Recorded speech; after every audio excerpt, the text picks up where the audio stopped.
Good morning, good afternoon, good evening. This is RedSunGamer, Son of a Podcast, episode 37. Today's date, April 7th. Representing Tokyo, we have Steven. How you doing? I'm good. And representing Osaka, we have Kyle. Hello. Hey, and representing Nagoya, it's me, Martin. So, hey guys, welcome to 37. We missed last week. Kyle was sick. We're having a midlife crisis, maybe. Yeah, we are. Bit of one. No, glad to be back. Yeah, it feels like it's been forever since we've been together. Has it really only been 2 weeks? It's been 2 weeks, yeah. Man, yeah, it really feels like it's been a month to me. Oh, really? You must have been under the weather. Yeah, I feel like I've been hiding under a rock for the last 2 weeks, to be honest. You said to me you got hit by a train. Yeah, it felt like I got hit by a train. Right, what was up with you?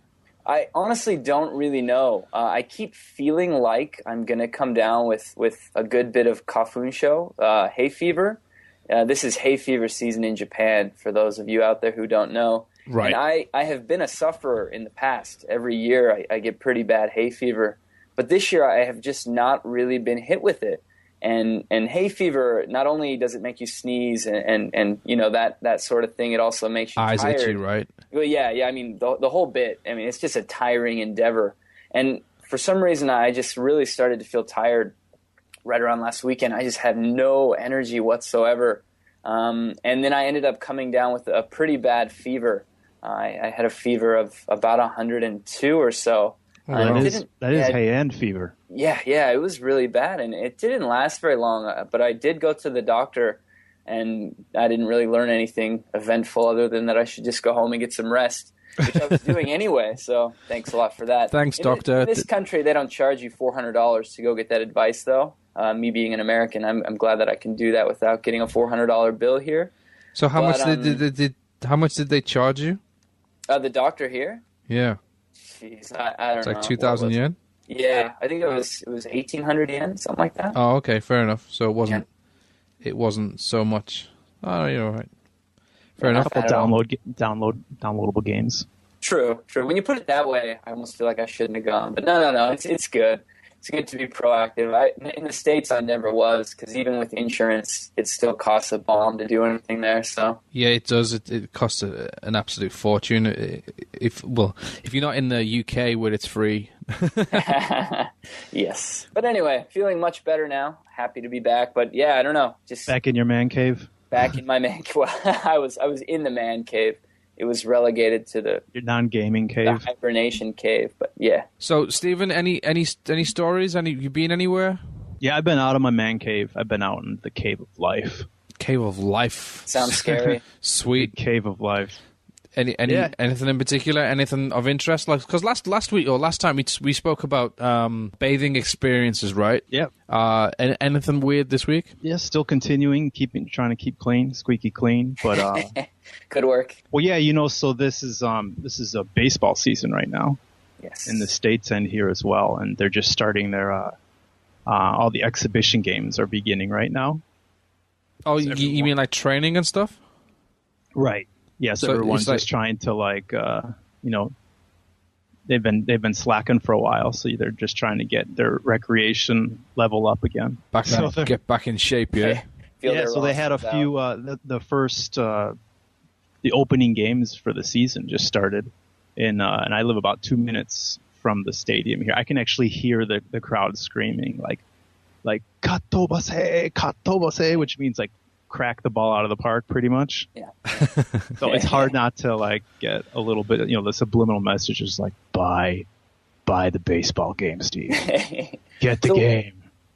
But not only did I get the game, obviously I went over to the mothership, the baseball stadium, and watched one of the games. But we actually had a really bad storm last week. I don't know if you guys. I think that was an all Japan thing. Yeah, that day I recall talking to people all over the country who. Yeah, they didn't need local broadcasts for weather. They just needed one national weather woman to come on and say, yeah, you're all screwed. Yeah, there's a huge typhoon, and don't bother putting your umbrella up, which I always find crazy ridiculous when I see people with umbrellas in the middle of a typhoon putting them up. Especially people on bicycles with umbrellas up, man. You're going to fly away. I did see that a little bit. Yeah, but I mean, every time there's a typhoon, there's umbrellas littered on the street and everywhere. But I just don't get the people's mentality to put an umbrella up in the first place. People don't grab the cabs right away. They actually try to they lose their umbrella first. It's destroyed, and then they go for the cab. I knew better. I ran right for the cab. But why do you even put an umbrella up? People getting destroyed along the way. Well, and then eventually it becomes a big long line. Eventually. But you're right. If you know right when to dash for it, you just get in It's first. the beginning. There's like this hesitation when they're there, and Yes. you watch everybody play the game of let's break my umbrella. But why? It's hilarious to watch from a safe vantage It point, was by the actually way. really funny that the cab driver and I enjoyed that laugh. Because it's 710 yen for the first meter in Japan, which is like about $8. And that will get you about 2 kilometers, right? I imagine I think it's the same for Nagoya and probably the same. If anything, it's more expensive here. And that's about the price of an umbrella. So you don't get your feet wet. Yeah, but I just don't get the point of putting your umbrella up in a storm. Yeah. You're just saying there what? is Just none. Nureteiko, as they say in Japanese. Just Yeah. You really but- have to just brave it and honestly just run. I mean, you don't have much of a choice. Umbrella's going to slow you down. It's going to end up broken anyway. You're going to end up wet anyway. Yeah, Down exactly. an umbrella. Well, Yeah. Sharper Image, I don't know. In the States, we have a store called Sharper Image, and they have an umbrella. Actually, it's 2 layers, and then there's like a area where the wind can escape. And actually, I had that for a short period of time in Japan until I classically lost it. Now someone's probably using it. Someone got That through one the was typhoon. that one was kind of like wind tunnel proof, and I don't know why those don't sell well here.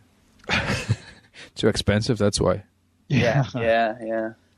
Nice. So I went to the game, went to the actual the second game because the first game was canceled due to the weather because it wasn't the dome. It's not a dome in Yokohama Bay Stars. That's right. Stadium. It was open. Nagoya, where Martin and where I used to live, where Martin lives now, they're a dome, and you can catch games any weather there. But so Chunichi Dragons was playing. Oh. Chunichi Dragons is from Nagoya, Yes. where Tom Selleck used to play. If you remember that movie, Mr. Baseball. That's right. oh yeah, of course. Oh yeah, snap. Yeah. I forgot about that. Good Tom. He's our man. So yeah, they were playing Yokohama Bay Stars or Yokohama. I don't know how to game Bay Stars because they're owned by DENA, who actually owns Mobage, the social platform, which we love, based on our previous podcast. Yeah, we love it so much they named your street after it. Right. Well, no, it's still Bay Stars' daughter. That's right. We were hoping they're not going to, I guess. So I'm like, now Tom Selleck's coming to play and, beat Mobage. So I was like, I gotta go see this. Nice. And and then I knew I was going to be buying the Spirits game that just came out last week, was it? I think it was last Thursday, right? Yes. Was it last Thursday?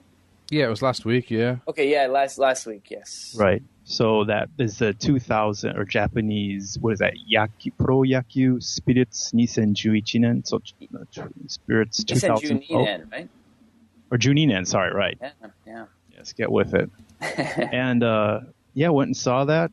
And actually, they have, when you walk up to the counter, there's 2 counters. There's one for where I was. There was the 2 outfield ticket booths, one for the home team and one for the away team. And obviously, Chunichi Dragons, Tom's team, was the away team. So I'm like, I accidentally first walked into the Bay Stars line. And No. I'm like, no, I want Chunichi. She's like, Chunichi, get over there. And she I could tell that she was like a hardcore fan. So obviously she's selling in that booth. Yeah. And then I go over to the Chunichi lane and she's all happy because there's not that many people who come to her. Sure. Because it's an away team. They're away team. But what was awesome, because once I bought the ticket, it was just Jiuseki, which means it's open seat, and then there is Shiteiseki, which was the reserved seat for the right field you're in. Right. And as away team, and then they have the Oendan, which is like the official supporting group who roots for the team. And they're all in like the reserved area. So I was in like a little more chilled area. But everybody was dressed in Chunichi, Nagoya Chunichi uniforms. So even though blue I was and white, right? I always feel major like Nagoya pride. Nice. And actually, I just kind of bummed in went in solo, but because I was surrounded by a bunch of people from Nagoya, it felt like I was just like high-fiving them in no time. So it was awesome. Did you hear the dialect? No, I don't. I think a lot of people were just you get that a lot. Like you have, if you're really into sports, you have pride that you like a team other than the team you were like in the city you were born and raised in, right? Sure. I think a lot of people have that pride who are really into sports, and it seemed like mostly like that. But yeah, they were all dressed in usually it's like white and black, but now it was like black on white because it was the away uniform. So it was actually the first time I've been to like 25 games in Nagoya, but this was the first time to see everybody in away uniforms. So That's pretty cool. That was pretty cool. And then, of course, they have all their little bats. In Japan, they have these bats. It's two bats, tiny bats that are like chained together. Yes. They're like nunchucks almost. Oh, they like clappers, right? You clap them together. Yeah, and they have this part where they hold them up to the sky like some deranged loon. Yeah, like the baseball Colt. Linking to the mothership or something. And they're like, oh, and they all start singing together. It's great. So I felt like I was one with the Chunichi fans. So going to the baseball game made you go out and buy a baseball game for the Vita? Yeah, I was just kind of like caught up in the moment. You know, I'm like this. I want to go watch a bunch of games. I want to get into it again. And I'm like, though the season's just starting, and you know, this game that's coming out. It's a Japanese developer, so the whole season you can play through the whole season. You know, that almost in sync with the real baseball season, right? Right, of a Japanese league. Of right? the Japanese, yeah. You have the Central League, you have the Pacific League in Japan, and Yep. And I think we have like 12 teams, I think, and they have all official sponsored, so they have all the real teams, they have all the real baseball stadiums in the game, and they have all the roster stats have been updated to reflect 2012. So it's like if you go watch the game and then just actually play the game, like the exact same game that you just watched in the stadium, it's like it's like a recap of what you actually just saw. So I was like, this would be cool. Good time to get the game. And plus we're in a lull, right? There's not many games out right now. So you mentioned the game itself. What platforms did it release on, and what platform did you pick it up for? Right. So 2 weeks ago when we were talking about it during Zasshi Time, it came out on the PlayStation 3. It came out on Vita. And what else did it come out on? PSP, right? PSP, that's right. So this is the first year on Vita. I would imagine that the last year it was on both PS3. 3DS. Oh, okay. There was 2011 was actually on the 3DS. I believe so, yeah. They wanted to give preference to Vita since it was coming out, so they skipped 3DS this time around, is my understanding. Huh, okay. And, so the game is basically the exact replica of real baseball, except, like, they didn't. One thing I noticed when I was at the baseball game is the girls walking around were selling chikuwa. Really? Chikuwa? This was like a shop. All things. I don't remember it in when I was in Nagoya, but chikuwa is like, it's like grind up fish. Yeah, it's a fish cake, but it's components. Yeah, and it's round. It's like a tube. And it looks like a hot dog. Yeah. But it's fish components ground up. Components. And they were. The only thing the game was missing was basically the chikuwa, I'd have to say, because in the game you can hear the girls actually screaming out like, "Would you like some juice? Juice wa ikaga desu ka?" You know, or something like that. You can hear them selling the stuff, but no one said chikuwa, so I was a bit disappointed about that. Chikuwa. I've been to a bunch of baseball games here. Here in Osaka, we have the Hanshin Tigers. Actually, I guess not in Osaka. Probably a takoyaki though, right? And I'm trying to remember now. It has been a couple years since I've been to my last game. I can pretty much say for sure that I don't remember seeing any chikuwa at all. But yeah, I mean, we have Osaka / Kansai delicacies like takoyaki, okonomiyaki. Because you can like go to the stands and buy the good food, but of course, yeah. All the girls were walking, like the Kirin girl, the Ebisu girl, the Asahi girl, all the I remember all of that. But too, it had chikuwa. Sure. was like, what is up? Do they sell factory clear like close by or something like that? Right. in Osaka? Do they sell okonomiyaki as well? Oh yeah, it's big here. Yeah. So how is the baseball game itself? The baseball. So I haven't fully wrapped my head around this one. This is a big game, and obviously they've been in this is 2012. I think they've been doing this since 2005. Wow. So lots of games have come out in the series. So they've been building on it. Yet this is my first time playing it. So actually, I'm trying to wrap my head around the entire series right now. So this is when was the last time you played a baseball game, Stephen? So I first played a baseball game, I think, on Atari 2600. It was called Baseball, right? Yeah. Yeah. 4 dots for bases and something red and something blue. Yes. And I think I played Street Sports Baseball for the Commodore 64. I think I played on the Amiga. What was that, Martin, from Cinemaware? The Street TV Sports series. Have you ever played any of those? The TV Sports basketball? No, I don't think I've ever played a baseball game, to be honest. Oh, really? Period. Okay. Because you said you liked the Amiga and this TV Sports. They had TV Sports basketball with Michael Jordash. They didn't have the real name. It wasn't Michael. It was Michael Jordash. Nice. They had Nice. like Street Sports football, and those are all really good. But I'd never even played the baseball one for that, so I'd probably say it was Slugger or Street Sports Baseball, which is like early mid '90s. So It's been a while. It's been a while, man. And I suck. A while. I'm Wow. really bad. I'm really bad. And actually, because I just went to see the Teenage Dragons play Yokohama. I wanted to recreate that game right away. Awesome. And play it. And let's just say I never finished it. I rage quit. It was that hard, huh? First inning, it was like 4-0. Really? And it just got worse. I played on the normal level. But there's a whole tutorial. It's about it's advertised as a 50-minute tutorial if you play all through from beginner level to advanced level. And they have this Pro Speed Numon, they call it, which is Pro Spirits. Pro Speed, I guess, is the abbreviation for this game. Sounds about right. Right. And so you go through this whole tutorial, and it teaches you like the fundamentals of pro spirits basketball or baseball, pitching, then batting, and then like field work, and then running the bases. And that took about 50 minutes for me to get through the whole thing. So I actually played this whole tutorial before I got my ass handed to me, to put it lightly. Yeah. But yeah, the actual tutorials, like they take you through the whole,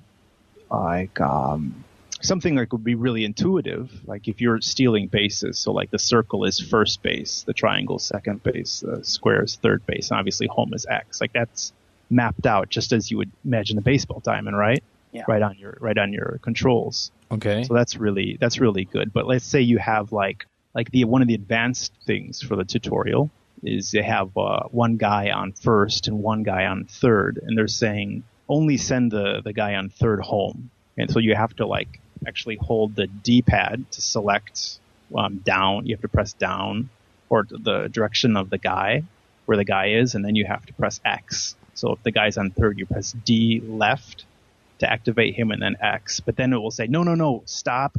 No, run back. And like you just start to get confused, and I start sending the guy from first to second, that type of thing. So it gets a little bit difficult.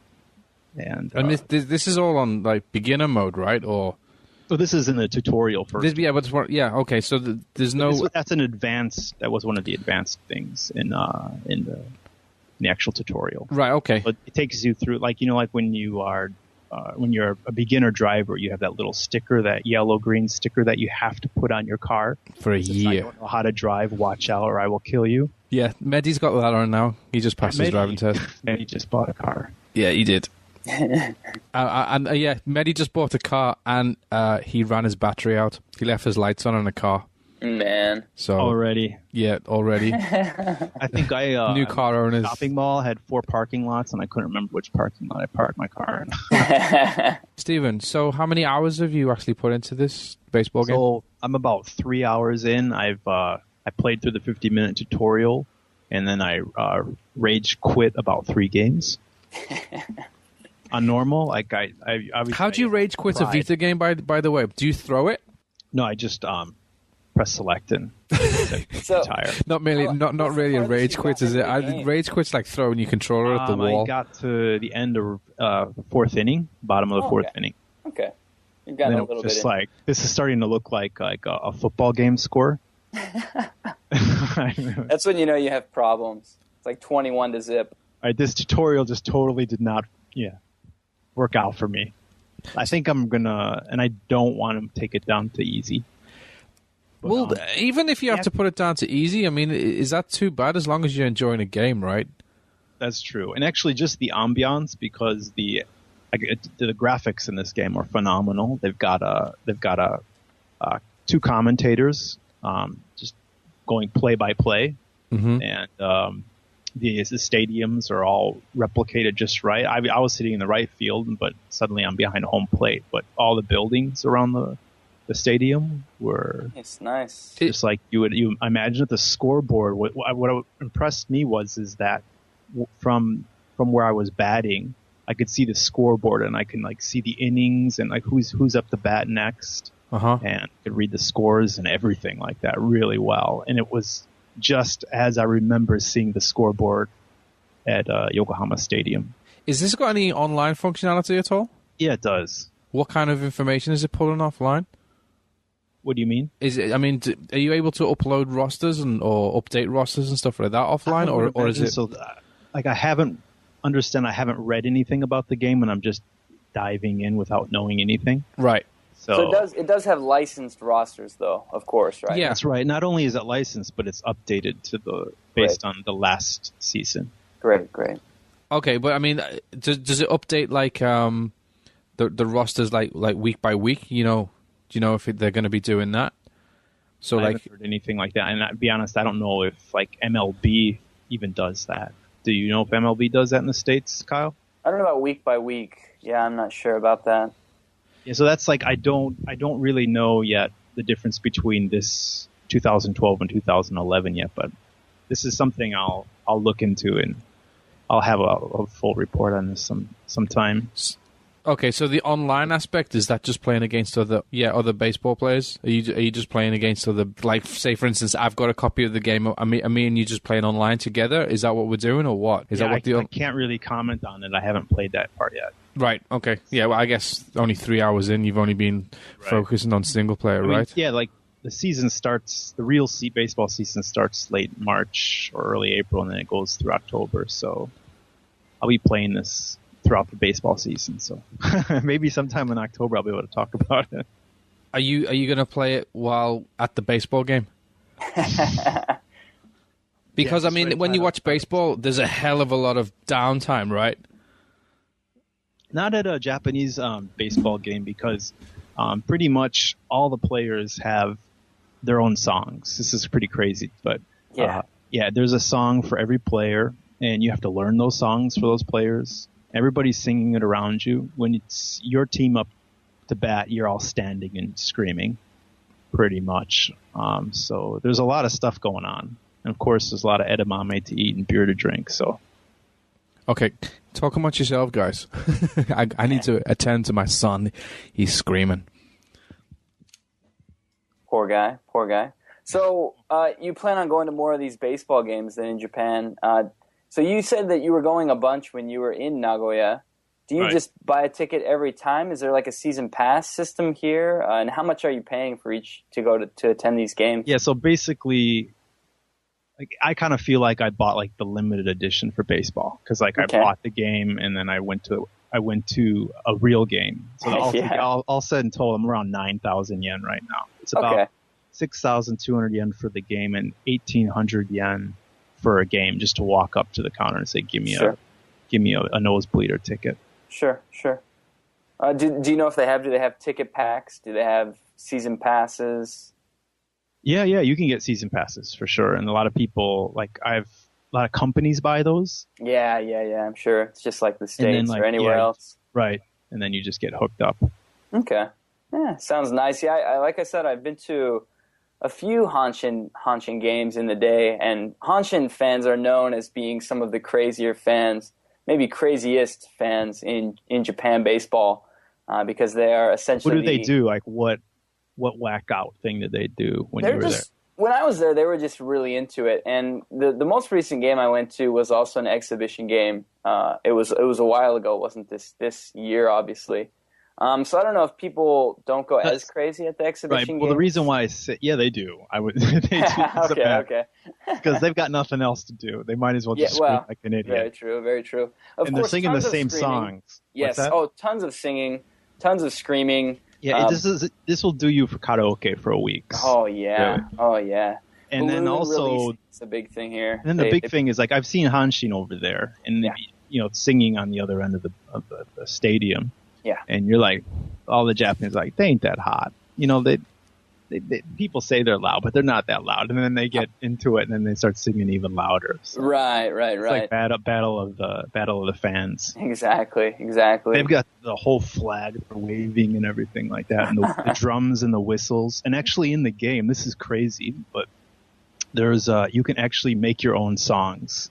Really, like, you can make songs. You can make your own like cheering songs.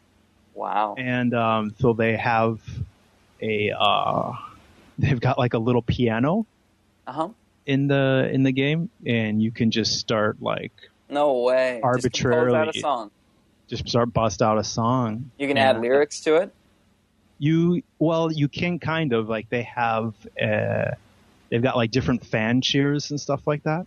So they're like gambare gambare, or it's like okay. Sore katobase, and then which is like hit the ball out of the park, like washoi, which is like basically what when they carry at the festivals, when they carry, what do you call it, the palanquins? What the hell do they call those things? Palanquin, right? Yeah, palanquins. And so they got all these that you can add onto your track. Wow. And then they actually have like the whistles and the drums, and there's like I think there's about 10 different cheers, and then there's like 10 different songs you can add to it. And actually, with the whistling and the drumming and the screaming so loud, I couldn't even hear my piano tune that I made. Wow. Which is probably good, because I really sucked. That sounds like one of those features that here in Japan, the way gaming is, Japanese gamers will enjoy that like just as much as they'll enjoy actually playing baseball. Right. They love to just customize stuff like that just to the most ridiculous extent. And yeah, it's a baseball game, but they're going to be busy making like incredible chants and all of that stuff as well as playing the game. That's like it's the second thing I spent like 20 minutes in. Sure. First, it was like they had Kansen mode, which is just like you can watch the game and not do anything. I'm like, what? Sure. Yeah. Like, of course I'm picking that first, and I'm watching it. I'm like, okay, this is a baseball game. Yep. Okay. There's announcers and they're talking. Okay, I'm out of this, but that was pretty cool.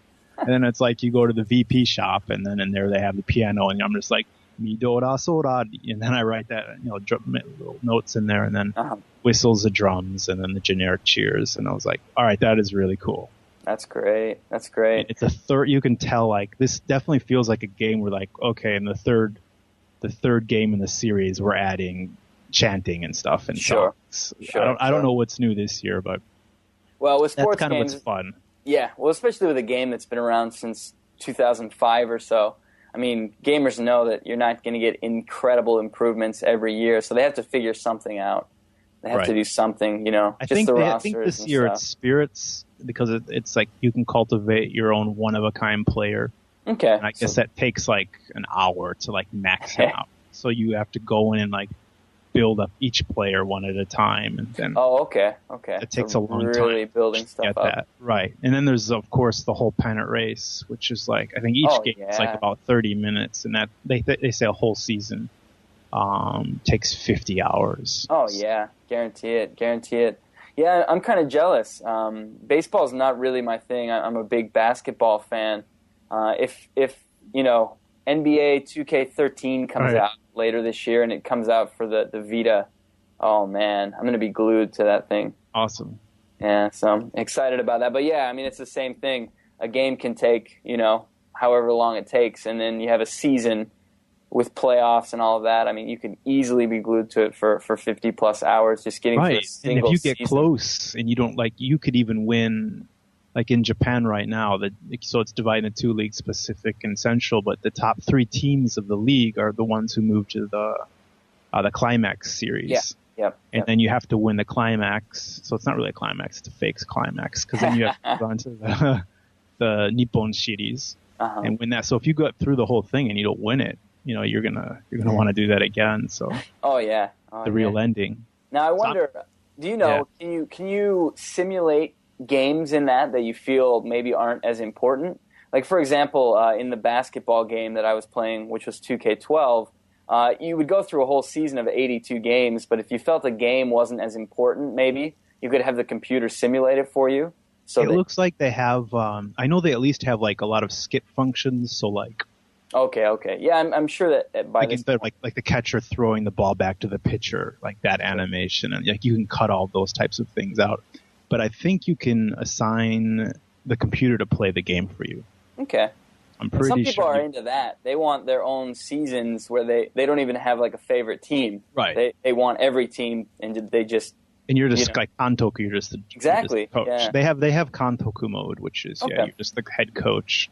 And I guess it's kind of like, I remember that for Gran Turismo, where it's like you're not even driving the car, you're telling it when to brake and accelerate. Exactly. I'm like, what is this madness? But yeah, I like that all the options are there for those crazy bastards who like to play the games like Well, exactly. And some people are just really into that stuff. So it's great that they have now expanded, you can have a game where you can really just do all of that. You really get your money worth if you're a big fan. One thing I liked that they had about the game was in the beginning, next to all the players' names, they have their the players' choshi, how good they're feeling that particular day. Okay. So there is a, and then sometimes they have like a kantoku no hitogoto, which is like words from the coach. I mean, right. Based off of how well those players are in that particular day, he'll say, okay, this guy's feeling really good, and he's a fast runner. He's like the Willie Mays Hayes of for Wesley Snipes in Major League Baseball, but he's good at stealing bases. So he'll be like, you should steal the base right now. I'm like, okay, I'm gonna steal the base. I'm like, out. I'm like, yeah, there you go. My rage quit. Because I suck at. You thought everything was going so well. I know. Yeah. So does this have any cross game play with PS3 Vita? You would think it would, because they were in the transferring, right? It's Konami, right? Transferring and all. Oh, nice. But they don't have it, no? I don't think so. That's lame. Everything I could read about the game didn't mention it, and that would be a feature that they would probably headline somewhat. So I don't get why they're all over that, right? Yeah, it would. That's a shame.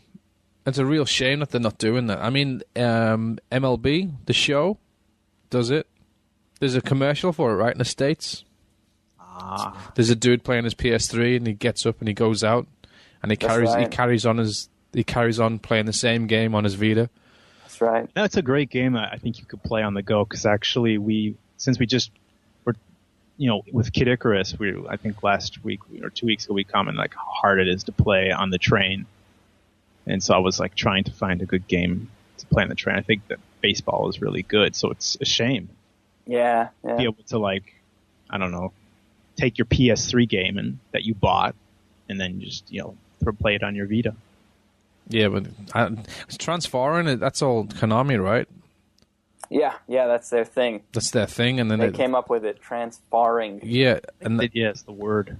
And they didn't transfer it. Then they just it's lame that they do that. I don't understand why they're not doing it. I mean, I thought that's something that Sony would be pushing or asking developers to do. I mean, especially if you're releasing day on day with a PS3 version and a Vita version, surely the Sony would have been saying, like, yeah, can you not get this out? Can we not transfer? I mean, after all, they have been going on about this, or Kojima has anyway been going on about this transferring thing. I'm wondering if it's just more limited to Kojima rather than Konami per se. Yeah, well, yeah, it could be, I guess. But I mean, it's a good way to sell more titles, right? You're going to sell more titles if you give your customers a choice of playing it at home and while you're traveling to work or whatever on the train. Yeah. I mean, surely people would be saying, okay, I'll grab both versions because I can keep playing. I never have to put it down. I never have to stop playing. I can, surely they'd sell more copies, no? Yeah, I mean, you're not going to cannibalize sales. Who's going to double dip? People aren't going to get PlayStation 3 version and the Vita version, so... Oh, they do? That's the point? That's the whole point? The MLB The Show? People play both? They get the PS3 version and the Vita version so they can keep playing. They never have to stop playing. That's a lot of money. Yeah, well, people who are into baseball spend the money. I mean, look at like EA Sports, the FIFA Soccer, how much people spend on those packs. Yeah.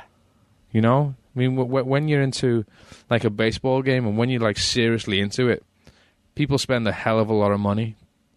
Especially when they're trying to simulate their own team and they're trying to create a player and they want to simulate a season and stuff like that. They want to keep playing, and if they can keep playing while on the go and upload that save and then basically just carry on at home and then play at home and then upload that save again and then keep playing when on the way to work or whatever, they do it. So I don't quite understand. Maybe it's a feature for next year. Yeah, might have had a rush. Yeah, unless Kojima Productions starts making baseball games. There you go. Oh, good. You have a cutscene for 50 hours. Halftime. Yeah. That would be awesome. He should just do the halftime for the games. That would be pretty awesome. Kojima halftime. Alrighty, sweet. So shall we move on? Yes. Okay, so that's your baseball. So would you recommend it? I mean, okay, sorry. Would you recommend it for people to import? Yeah, I mean, you talked about a lot of people who are really into the game so much that even if they don't speak a lick of Japanese, they'll get it anyway, and then they'll go on the forums, and then they'll find people who have figured something out, and then they'll somehow find a workaround. So, yeah, the game, I think it's pretty intuitive. Like if you somehow get through the tutorial, I mean, it's pretty good. It shows you the actual PlayStation Vita controls. Like it comes up like just like a little graphic of the actual unit, and it says like press here and press here. So even if you don't speak anything, you can start figuring things out. Cool. Right. Okay. Fair enough. Well, I guess if you've played the PS3 version before, it probably plays, and probably the layout is pretty similar. I guess if you've already played so yeah, I mean, so you're saying that if someone wanted it imported, they're not going to have much of a problem. And a lot of the terms are like, they're not. A lot of them are in katakana anyway. Okay. So I mean, like I went to see the night game. That's Naita in Japanese or something like. You're kind of halfway there. Okay, cool. Okay, so you recommend if people want to buy it on import, it's good. Good Definitely. to go. I don't think they don't localize those. So hell yeah. Yeah, they don't release them. It's for Japan only, right? Yeah. I mean, it's like this in like niche horror games. It's like these are the two genres I think I would like to see more of, because it's like the demand is huge for baseball. The demand is huge for like Japanese occult horror, and not to like completely derail the topic, but like, why aren't people picking up on these? Seems like good opportunities. Right. Someone needs to kickstart somebody. Yeah. Don't talk about Kickstart. Right, okay, cool. Right, I've recently been feeling like a sex pervert. Uh-oh. I feel like I should be locked up for what I've been playing. What have you been playing? Take one for the team? I don't know about taking one for the team. I don't know. Are you enjoying it? No. are you doing? Not What- really. You're what are you playing playing, Western Martin? games instead of bad Japanese games, Martin. I'm playing a golf game called At Field, and I don't know. Nice deep sigh there. I heard that as soon as you turn it on, you're basically customizing a doll Yeah, playing golf. that's what almost made me turn her off straight away. I was like, I feel like I should be in jail or something, or I don't know. Mama raised you better. Your papa. Yeah, basically, as soon as I switched it on, it says to you, "Hey, here's a doll. Dress it up."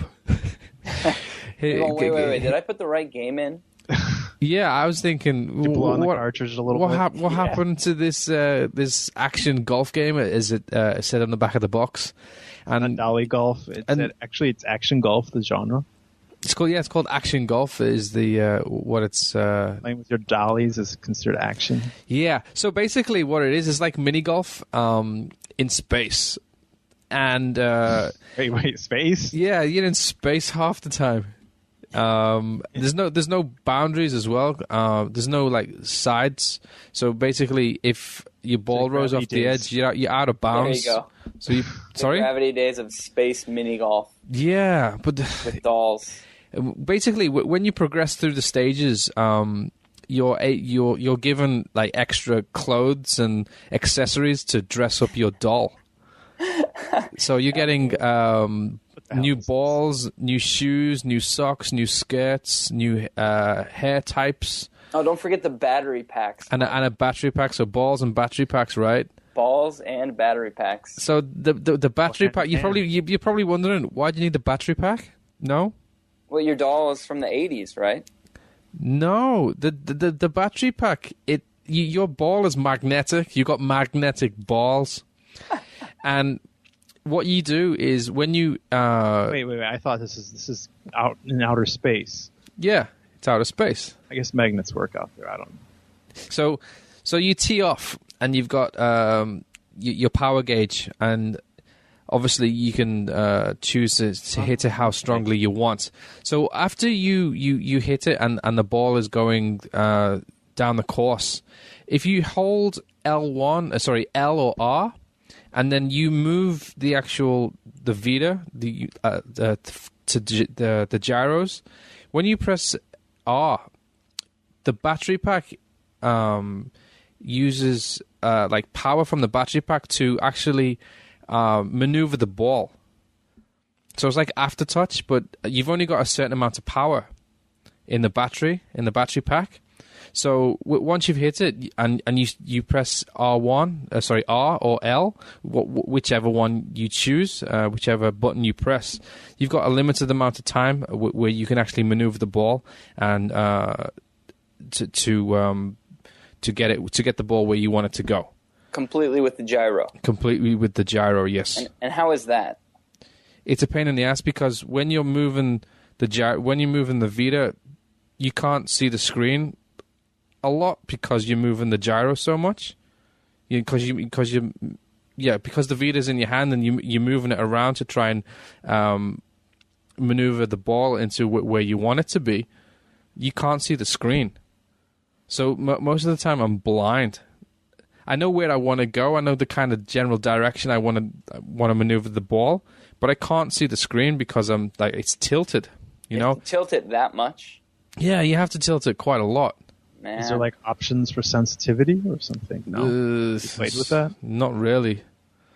Not that I've seen. But yeah, it gets hard really quickly.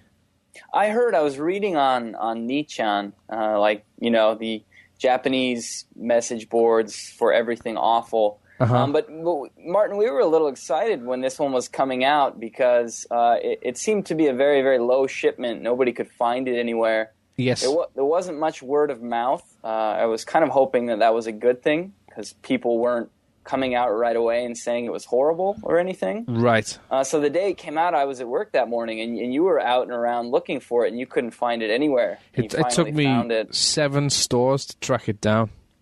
And so I'm kind of sad that, I didn't end up picking it up, but, obviously it was quite cheap. And I hear that the game can be decent. But anyway, getting back to the point I was going to make, I read on Nichan that the tutorial or the beginning of the game has the hard. It's like the hardest courses in the game.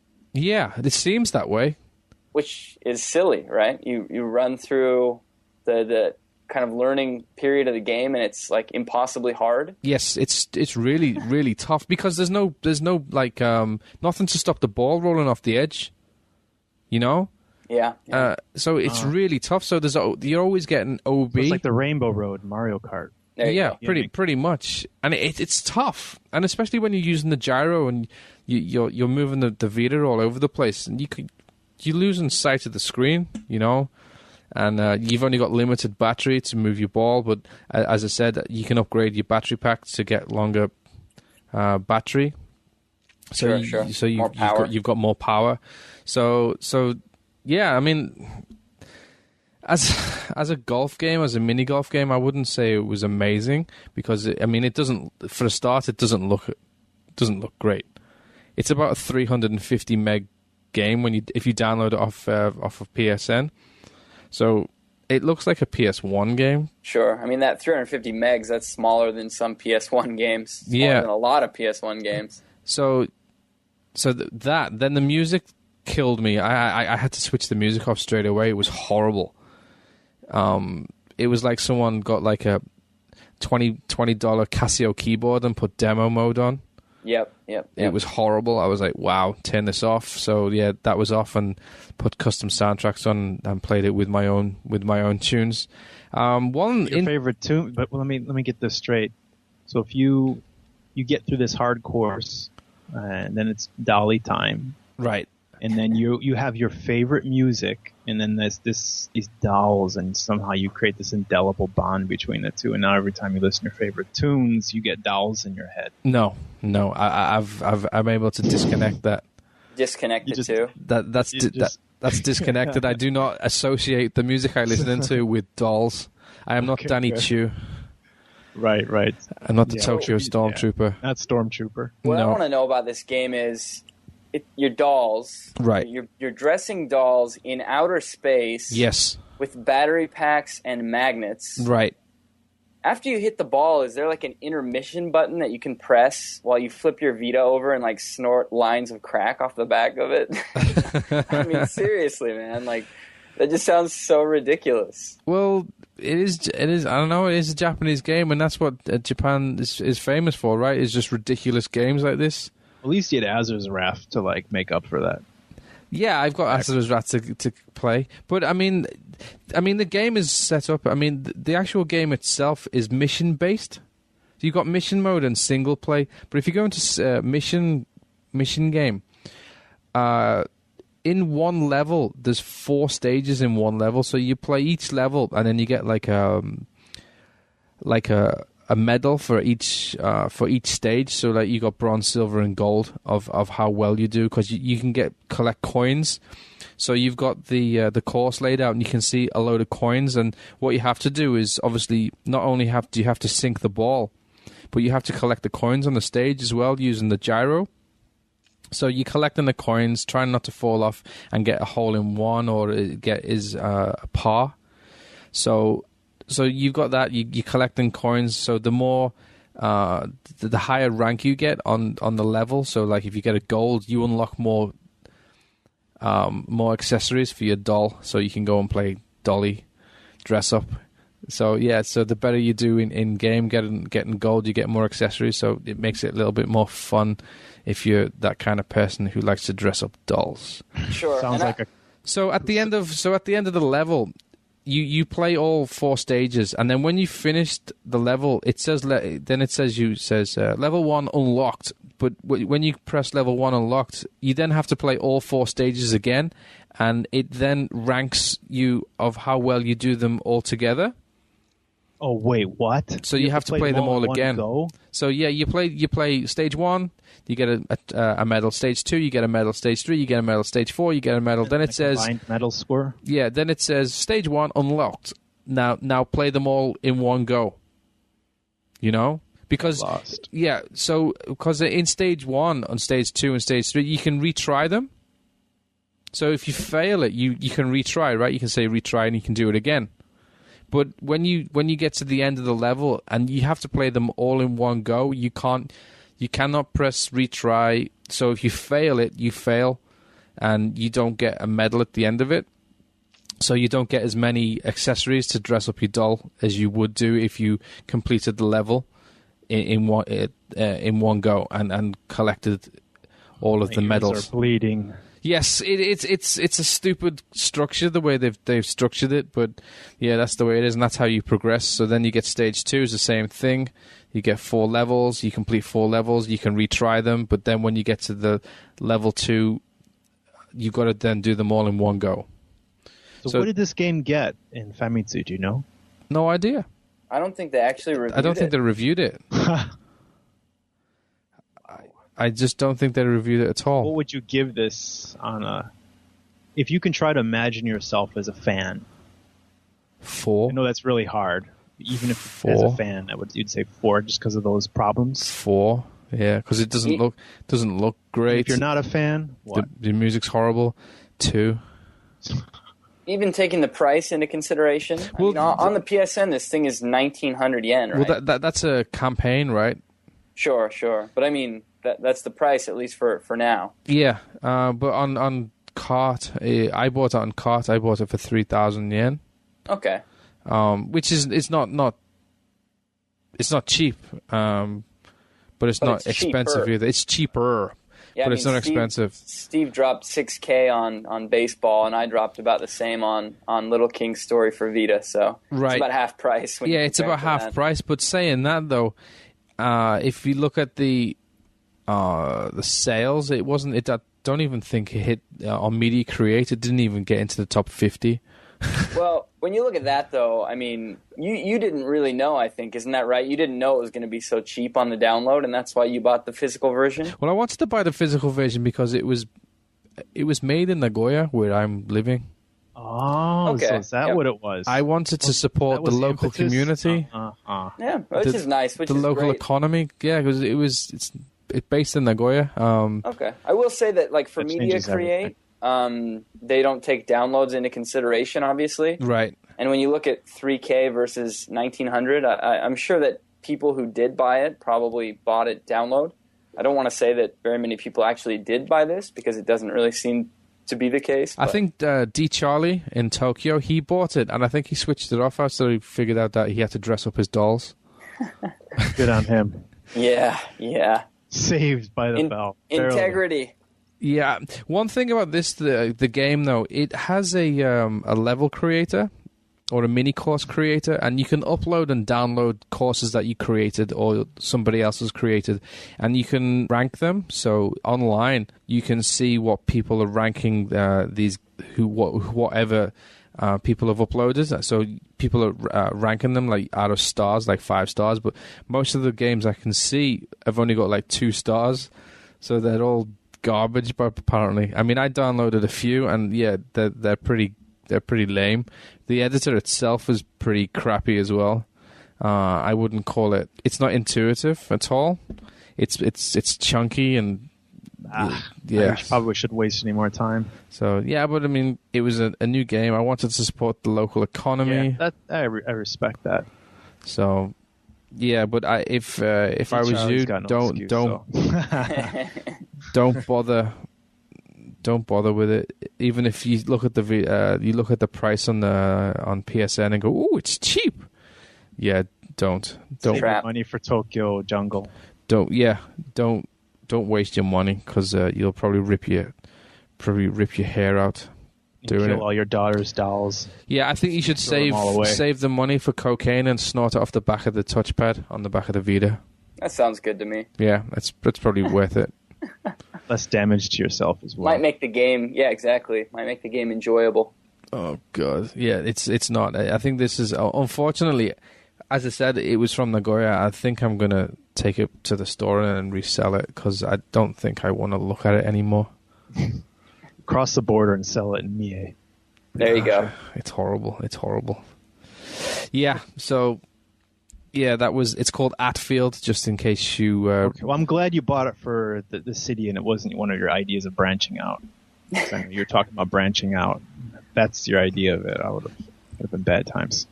Yeah. No, I didn't do anything like that. So Certainly was a new gaming experience for you, though. Otherwise, reality check you're due for. Yeah, I mean, there was day one DLC for it as well. New, it's called Doll Set, and you could like download new skirts and stuff for your little dolly. So, granted, that was free, right? I saw that. Yeah, that was free. Yeah. Okay, so props to them for that. I don't mind day one DLC as long as it's free. True that. Right. Fair enough. Yeah, but there is stuff on there now. There's like tickets and stuff, and it's like 100 yen. Okay. Most of the stuff, you get a catalog as well. You can download a catalog of what stuff you can buy for your doll. Yeah, just because you got like 1,000 yen free for their stuff. Yeah, campaign. Don't think you should start blowing it away on stuff like that. No, please don't. Please don't. I do not recommend this game at all. All right. Horrible. Anyways, let's move on. Kyle, you bought Little King Story, right? I did. It's another Konami game, Story. huh? Yeah, it came out the same day that Pro Spirits Baseball came out. Yep. Both were super highly priced thanks to Konami being Konami. We call it Konami Tax. Konami right? Tax, right? Yeah. What was your price at the MSRP? It's always a little lower.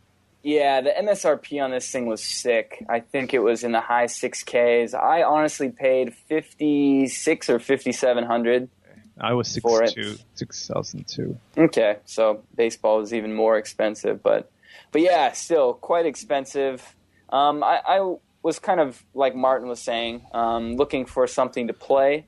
Although not that I really need too many more games to play at the moment. My backlog is pretty high, but. Little King Story, if you don't know what it is or it was, it started on the Wii. There was a Wii game, and it essentially mixes, they call it an action RPG. The genre is listed in Japan as an action RPG, which is not really true. It's kind of an action RPG mixed with an RTS strategy game, I suppose. Strategy plays a big part in it, and so does commanding troops and changing jobs, getting people to do what you want them to do. But anyway, there was a Wii game that I never played.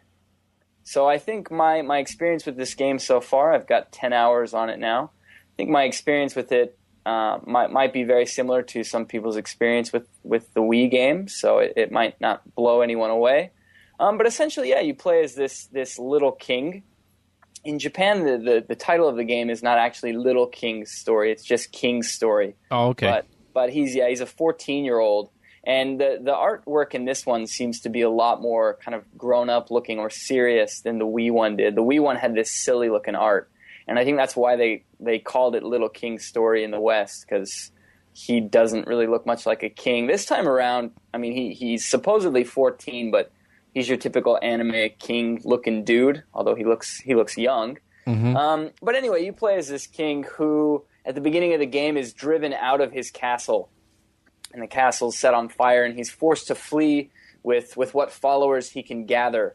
And there were 7 princesses as well. Not bad. Yeah, exactly. He's got it made, or had it made before his castle got burned down. Not the whole thing was not burned down, but anyway, set ablaze and forced out and all that. And so you end up creating this little encampment, I suppose, with what followers you have left, and eventually, you end up setting out on a mission to recover the 7 princesses, as well as recover your kingdom, because people have taken over your kingdom. They're in your castle, and you're trying to figure out why and what's going on and why this has kind of happened.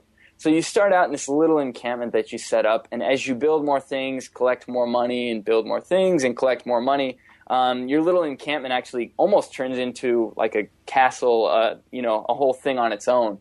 You end up building actually a really big town, and there's a huge world map that you go through.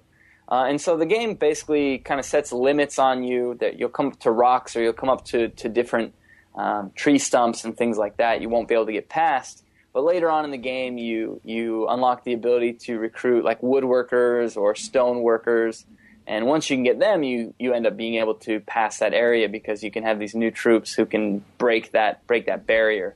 So that's kind of how it works. You have this big open map, but you're limited by what kind of guys you have recruited at the time.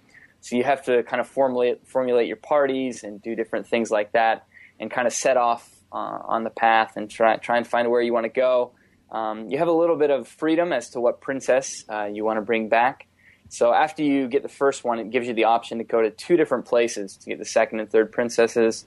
So it kind of opens the world up a little bit. But the game is really fun. I do want to say, though, and you might have heard already, the game has a ridiculous amount of slowdown, like really bad. Like, did they even play test this game? Slowdown. And I will say that for me, I've gotten used to it. But if the game was moving at full speed, I would feel like I was accomplishing a lot more when I actually played it. Like, it's really bad. What would that be? I mean, because it's not a port of the Wii, so obviously the graphics must be way better. And that's the thing. Got the better specs. The graphics are good, but they don't seem like anything that would cause the slowdown. That's the weird thing. Because here's the thing about the slowdown. Right now, where I'm at, I can have about 20 troops lined up behind me, and they are represented by 20 individual people. And when you're running around as just a little king, there's not really any slowdown. But as soon as you recruit like one member, as soon as you get one member to follow you, you have massive slowdown. So whether it's one member or 20 members following you, it feels to be about the same on the slowdown department. So something's up with the AI or something. I don't know what it is, but it really needs to be addressed. And there's been outcries on Japanese forums for a patch for this. And Konami hasn't officially come out and said that they are going to patch it, but there's been a lot of talk. So I'm hoping that something does come out. I've honestly kind of put the game down a little bit.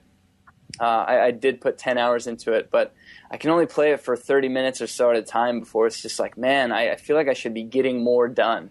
You have so many of these people in your city, and you're trying to equip them.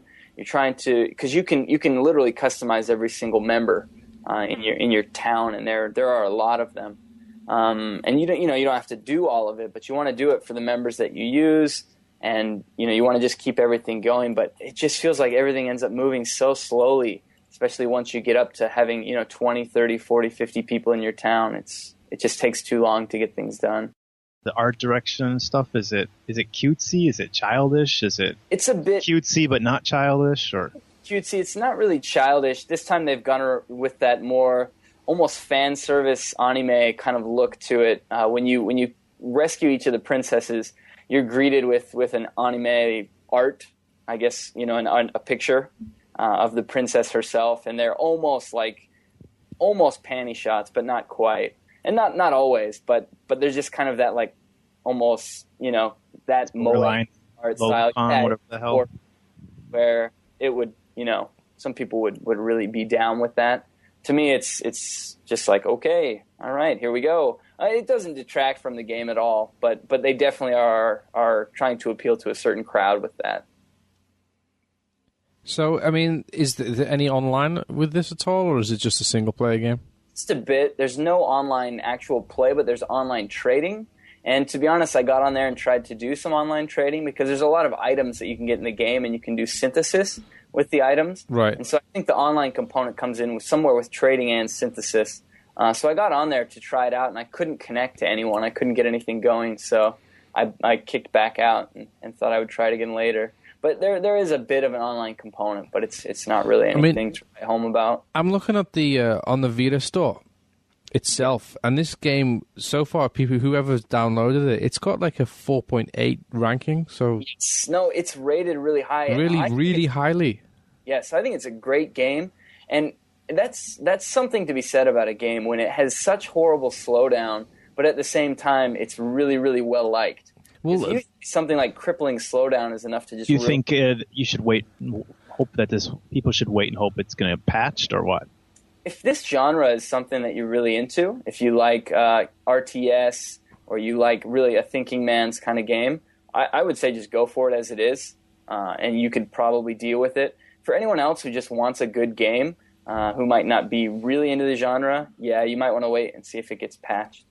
I'm looking at Atfield as well on the Vita store, and it's got a 4.27 rating as well.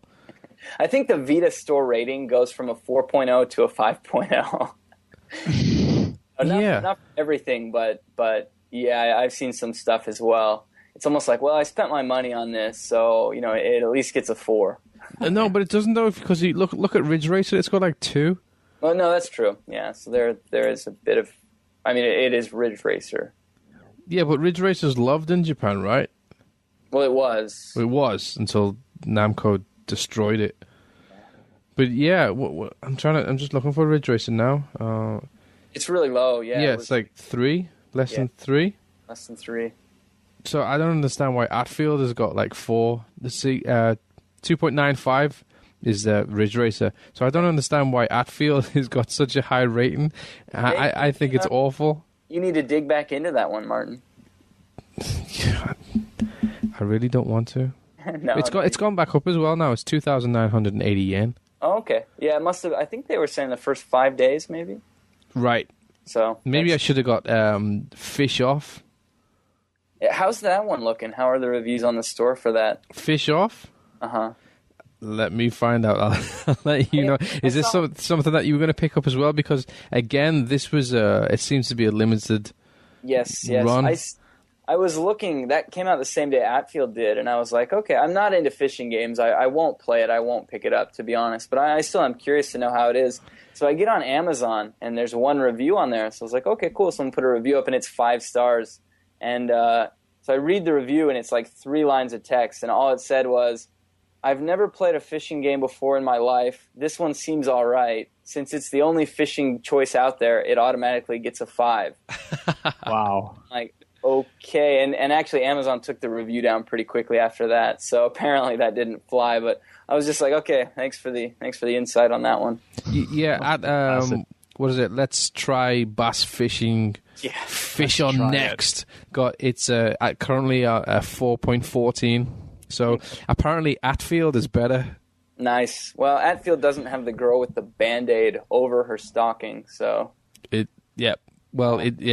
True. It has batteries. You can't dress up your fisher lady, I guess. I don't know. Yeah. Right. Okay, so... Sounds like you should have just kept your money in your wallet and played Sureichi Densetsu instead. Right, which is free as long as you buy the hardware. Right.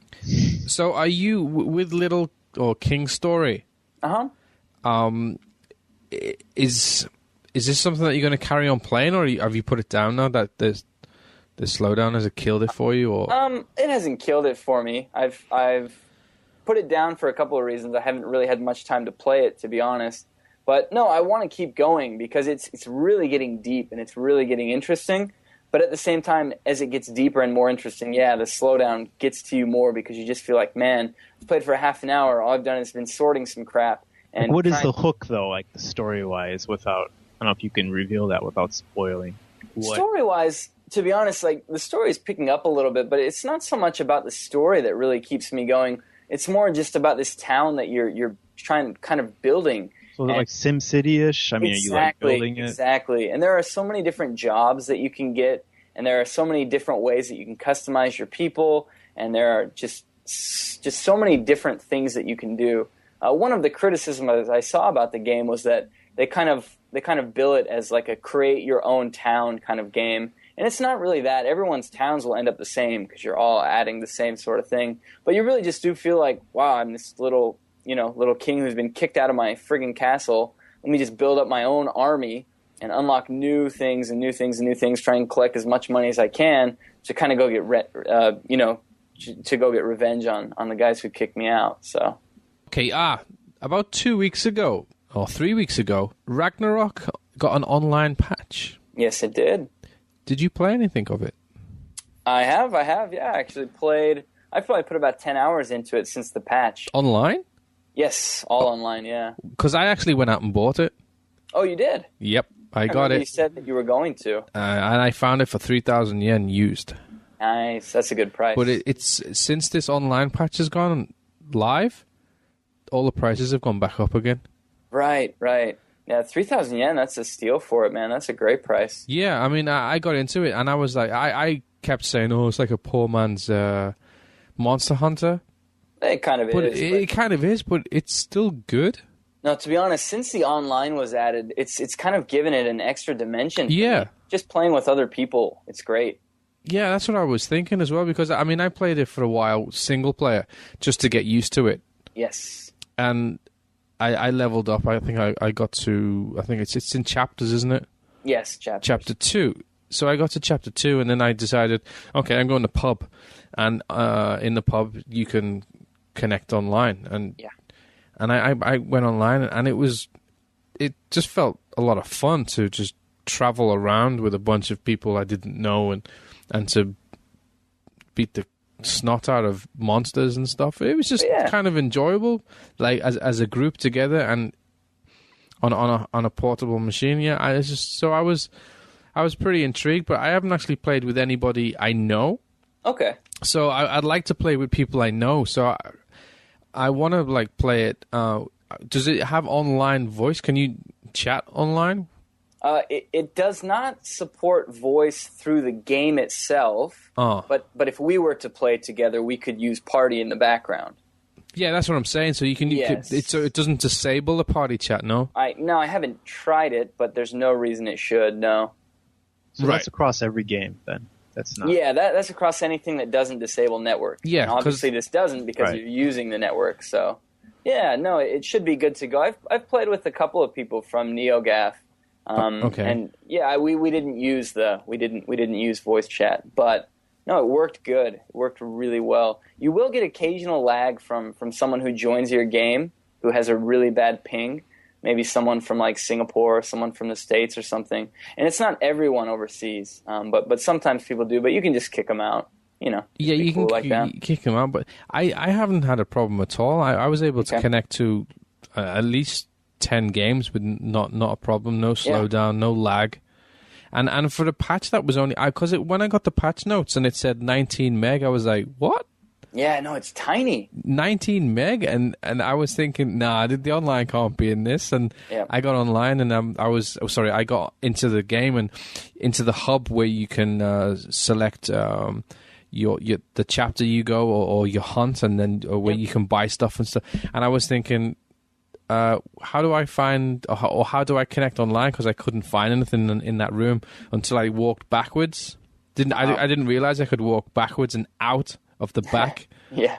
So I spent like 10 minutes like going into worlds and looking to see like is there somebody in the actual world I find in the world. Or does somebody need to invite me? But I didn't realize I could just walk out the back of the tavern I was in and walk into the pub. Didn't realize I could do that, and I was like, oh, okay. So I kind of felt dumb when I figured that out. No, it does. It works really well. And, you know, just built into the game already, obviously you can pull up the keyboard and do keyboard chat. There's a lot of different animations for your character that you can do. Yeah, there's emoticons as well, right? A whole slew of them. There's a lot of stuff in there. There's also little emoticons you can pop up over your head. So there's a lot of ways, even if you're not using voice chat, and even if you're not typing with a keyboard, because obviously it's a little bit of a pain in the butt to pull up a keyboard, especially mid-battle, and try and type something. But you can quick tap little icons like a light bulb, exclamation point, sweat drops, all that kind of stuff. You do a high five as well. Have you seen that animation? Yeah. No, me and a guy from NeoGAF, Hasemo on Twitter, we actually we got together and coordinated the high five pretty well for some pictures. So. Oh, you did? Because I did it alone and it looked dumb. You do it with your character. You're high fiving the air. Yeah, exactly. You really have to get two guys together who are like on target with that. I did it to a tree and a big rock. Yeah. That's all I could do it with because I couldn't get anyone to do a high five with me. Yeah. No, it's cool. It's cool though that you can just run around high fiving random crap. But I mean, it seems. This game just keeps giving. I mean, when it was first released, what was it? It was in February, right? Yep, early February. And they've released a lot of music you can download as 5 packs now. Yeah, and they keep adding to it, and then they release this online, and it's like. Well, and on top of that, there's going to be 2 or 3 free, I think 2, I could be wrong on that, maybe 3, free expansion packs coming out for the game now, too, that are going to add quests. So there is a lot of post-release support for this, and it's all free. Which is just amazing. I mean, that's great. So real big props to Game Arts, Gung Ho. I mean, that's awesome. This was a Korean game, was it not? Or Game Hearts Gung Ho, they're Korean, are they not? Well, no. Or Chinese? the IP Ragnarok Online is originally Korean. Right, that's right. So yeah, right. It's a Korean IP, but Game Arts it was. No, I know Game Arts, and I know they're not, but the Gung-Ho, they were Korean, right? Gung-Ho oversees. I think what Gung-Ho does is they oversee the IP in Japan. Right. Okay. So they work with Korea. They work with Gravity, the original makers, to kind of oversee it in Japan. So. Well, I kind of enjoy it, and I didn't think I would because I turned my nose up on it when I first saw it.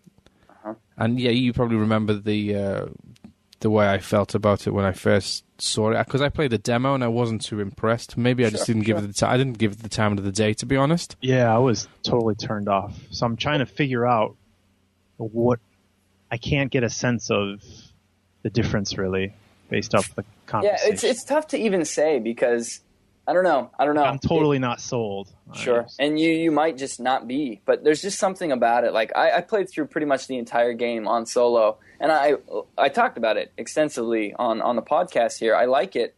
It's a Monster Hunter clone and not that fun to play, but it was just something about it. I got online, man, and the day that I first got online with it, I played for like 4 hours. Yeah, I didn't even intend to. That's what got me. Is it's the online. I just kept going, right. And it's cool to meet people and just go kill stuff. The boss fights are all intended to be played multiplayer. Seriously. Yeah. Oh, playing through those solo with the boss always attacking you was such a pain in the butt. Yeah. Now with 4 people, it's great. Because it was originally ad hoc, right? Yes. So you could actually do multiplayer, but you needed everyone to be sat around in the same area, right? In the same room. Exactly. So now that it's online, it's got a whole new dimension to it. So that's what made me go out and buy it, was knowing that I didn't need to be sitting in McDonald's with a bunch of kids. You know what I mean? To actually get the enjoyment out of it. Because when you were speaking about it, you did say that everyone just attacks you in single player. Yeah, exactly. So now that it's online multiplayer, that you're not the only one just being attacked, it's everybody, so it evens the field out, and it makes it obviously a lot more enjoyable. So 3,000 yen is not exactly a lot of money, so, and I'm pretty happy I purchased it, because so far I've had a lot of fun with it. I just haven't played with anybody I know. Yeah, we need to get on that. We need to try it out. Yeah. Righty, okay. So, Stephen, are you there? Yes. Okay, good. You played anything else? You know what? I started up my 3DS and just went to the online shop and didn't really find anything. But I did notice, I don't even know if this was talked about, so pardon me, but it said I had there was somebody waiting for me. So I went in. I went in and checked, and it was Iwata. Iwata, right? Iwata was there, and I'm like, no way. And then you see his little me come out, and I'm like, oh, I got to take him on to Surechigai Densetsu too, because actually I haven't finished it. There's a part in there where there's this guy who just lays this poison out, throws his poison out into the air, and basically you could have 10 dudes and you just go in there to vanquish him, and they all turn around and run away because of the poison. And it was only just that morning that I realized I needed to get a bunch of yellow characters in my my Mii army who all have yellow shirts, and then do like a combined attack. So I basically almost destroyed the guy finally, and then nice. Iwata, I'm like, is he going to be level 1? What's going to happen? This is my first. And to be honest, I actually thought like I had a real Surechigai with Iwata at first. Right. Well, I actually have a funny story about that too. Right. First off, I am disappointed he's only level 5. But that's just the thing. That's really the disappointment, because I played with him and then it like knocked down the guy's health to half, or like less than half. And then I picked Martin's character, who's a level 7. Yep. And you're stronger than Iwata, dude. Yeah. Yeah, they should have made should have been like a level 20. Yeah, something ridiculous. Yeah, you can't go past 7 for regular people, but this is Iwata. Yeah, I have a funny story about that, actually, because my niece, who lives at the same house I do, I live with my in-laws, so my niece is here. She has a 3DS. Yeah. So we're constantly surechigateru. We are constantly doing surechigai. So we're both level 7 on each other's machines. We've maxed out. it tells you you've Sureichigai 99 times, and it never goes past that. But you can keep Sureichigaing. Anyway, we went out to Nipponbashi one night for like my father-in-law's birthday or something. I can't remember exactly what it was, but we all went. And she took her 3DS and I didn't. I left mine at home. And the next day, because she's really addicted to this Sureichigai Densetsu. So the next morning we wake up and she like comes running up the stairs and she's like, Kyle, holy crap. I got Sureichigai with like a person from Nintendo. And I'm going, what does it say? Well, because Iwata comes on and he says his spiel to you, right? Right. When you and so she thought, and originally I had thought that she ran into someone in Denden Town, because it's a big place in Osaka for gaming. And so I'm like, no way. I'm like, there was a Nintendo guy in Nipponbashi. Pull him up, because you can check your backlog of who you've met, and it's Iwata. And I'm like, no way. There's no way that Iwata was in Nipponbashi last night. And it kind of dawned on me right there, this is like the 1 year anniversary of the 3DS. So it must have been sent through Wi-Fi, right? Right. Yeah, so sure enough, I check mine and he's there as well. Oh, right. Gotcha. So I thought for a second we might have been pretty close to somebody important, but right. I was giddy for a second. I was freaking out. Yeah. Cool. Yeah, it's just why didn't they make him level 10 or something? That was just such a failed opportunity. Well, I guess that's his real level, right? He's too busy making you money. Think that's his real level? He's too busy printing money than playing games, right? You don't really have a real level though, per se, right? Yeah, it's all adjusted based on the other person. How many times you met only. Yeah. But he did have like any piece you want. So if you wanted to grab for a puzzle, you could grab anything except like maybe Kid Icarus. He didn't have Kid Icarus. I noticed that. Yeah, not at that point in time. It's like what? It's like 40 tiles, is it not? It is. It is 40 tiles now. Yeah. And they have like question marks in the middle. Yeah. They're highlighted in red, right? What's that? They had the question marks in the middle. They're all surrounded in red or blue or something like that. Yeah, the ones in the middle that are pink you can only get from other people. And the blue ones you can get by spending tokens. Oh, okay. Yeah. I see. Fair enough. Okay, so is that what you've played, Stig? Well, I played the Japanese version of Journey, but that's not a Japanese game, is it? Even though a lot of people in Japan were like, Kaze no Tabibito, did you play it? And I'm like, it's not a Japanese game unless you know. Journey, right? An American guy was saying that with the Japanese title. I'm like, dude, say it by the English title. It's an English game. You sound really stupid. Granted, it feels a lot like a Japanese game. Yeah, I was blown away. I won't talk about it a lot, but I love that game. Yeah, I played through it too. So I downloaded it, but still haven't played it. Just go play it. It takes 2, maybe 3 hours. Just do it all at once. Once you meet well, I'm not going to say anything. Yeah. It's good. Just go do it. Okay, I shall. This past week, I've been in my log house in a cabin with no cell phone reception, no internet, I have a TV, but I don't switch it on. So yeah, I've been totally out of the loop. I haven't played any games. I've been snowboarding and skiing with my family. Oh, that sounds horrible. It is. That sounds great. It's terrible. That's a nice house he's got. I've been up there snowboarding. I saw a picture, and it looks amazing, man. It is. It's quite nice. And over the past 3 days, 15 to 20 centimeters of snow fell. Wow. Nice. Which was pretty cool, especially now in the middle of... Right, as the cherry blossoms are starting to come out. Yeah, exactly. So that's what I was thinking. But then they said the Japanese weather is like 6 degrees colder than what it normally is this time of year. Yeah, it's quite different. Yeah. Yeah, so yeah, like, Any, like 20 centimeters. From your snoring? No, it's calmed down. No one's like, you didn't wake up in the middle of the night with someone holding an ice pick from outside? No, not yet. No. Okay. Because if you remember that was probably me. The ice pick? Yeah, that was. I don't know if you remember when I did that, but no, I remember you going Martin, and I was like, whoa, dude, it was the longest night of my life. I'll just say that. He had noise canceling headphones as well. I had noise canceling headphones on. I went downstairs, blasted. I could still hear you sucking the oxygen out of the house. Man. It was like he was building an add-on to the house. It was just on wood. Wow. I did break my nose a few years ago, and ever since, I'm not going to make excuses. There's no point because everyone's going, yeah, whatever.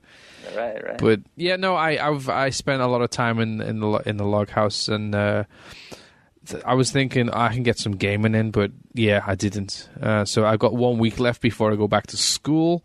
So this going to be this last week. This hopefully is going to get some more gaming time in because what are you going to play? As soon as I got back, I started Asura's Wrath again. I'm on episode 3. Just finished a Space Harrier section with a new character. I won't spoil it, but again, I'm still having a lot of fun. You need to finish it by April 24th because that's when the last bit of downloadable content in their DLC pipeline comes out, and that actual bit resumes where the game ends.